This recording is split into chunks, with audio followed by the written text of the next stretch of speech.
شام کے 5 بجے ہیں۔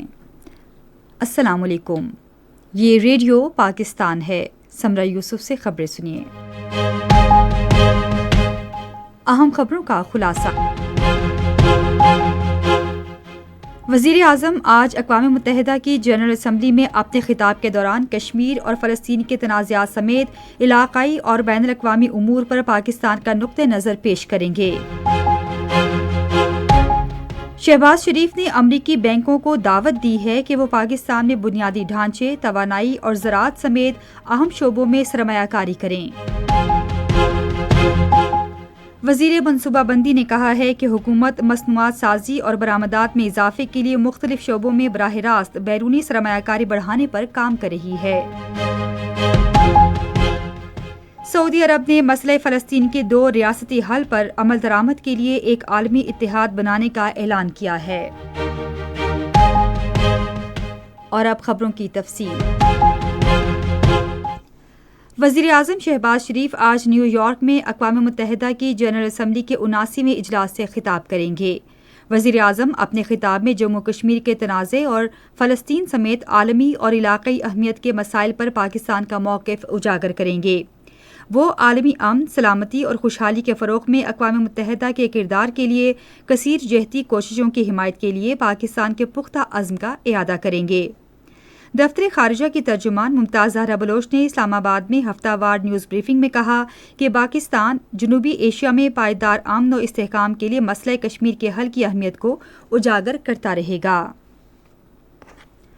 وزیر اعظم شہباز شریف نے امریکی بینکوں کو پاکستان میں بنیادی ڈھانچے، توانائی، ٹیکنالوجی اور زراعت سمیت اہم شعبوں میں سرمایہ کاری کی دعوت دی ہے۔ انہوں نے یہ بات نیو یارک میں اقوام متحدہ کی جنرل اسمبلی کے 79ویں اجلاس کے موقع پر ممتاز پاکستانی نژاد امریکی بینکاروں کے ایک وفد سے گفتگو کرتے ہوئے کہی۔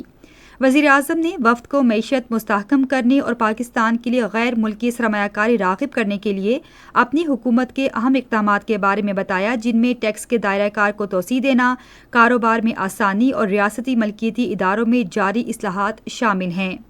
انہوں نے وفد کو پائیدار مالیاتی لاہے عمل کے قیام کے بارے میں بھی بتایا، جس کے ذریعے حکومت کو سرمایہ کی بین الاقوامی منڈیوں میں گرین اور پائیدار بانڈز کے اجراء کے عمل کو آگے بڑھانے میں مدد ملے گی۔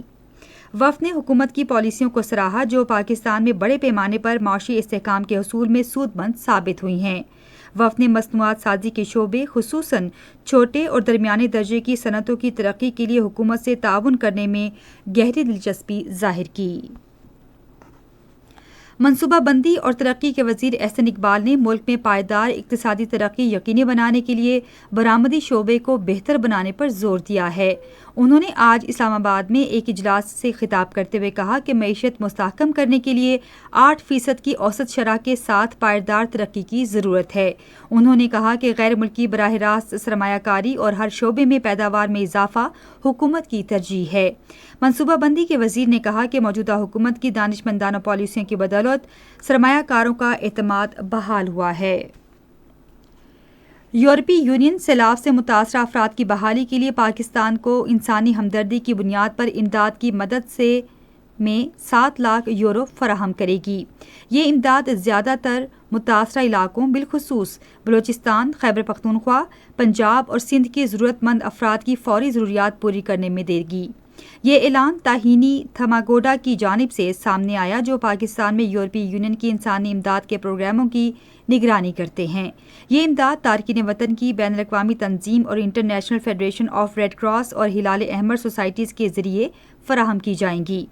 یہ امداد پاکستان میں انسانی ہمدردی اور قدرتی آفات کے مسائل سے نمٹنے کے لیے رواں سال یورپی یونین کی جانب سے مختص کیے گئے 1 کروڑ 10 لاکھ یورو کے علاوہ ہے۔ سعودی عرب نے فلسطین کے مسئلے کے 2 ریاستی حل اور آزاد فلسطینی ریاست کے قیام پر عمل درآمد کے لیے ایک عالمی اتحاد تشکیل دینے کا اعلان کیا ہے۔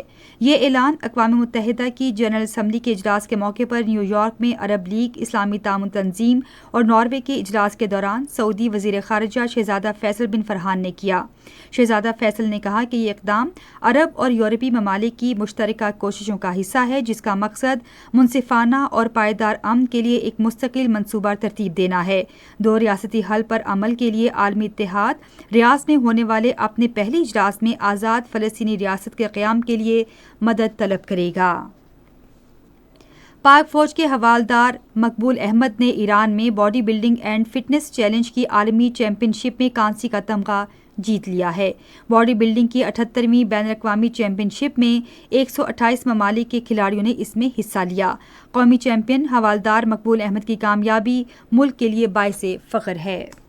اس کے ساتھ ہی خبریں ختم ہوئیں۔ مزید خبروں تجزیوں کے لیے آئیے ہماری ویب سائٹ radio.gov.pk پر اور فیس بک کے link radio Pakistan news official پر براہ راست ویڈیو اسٹریمنگ بھی ملاحظہ کیجیے۔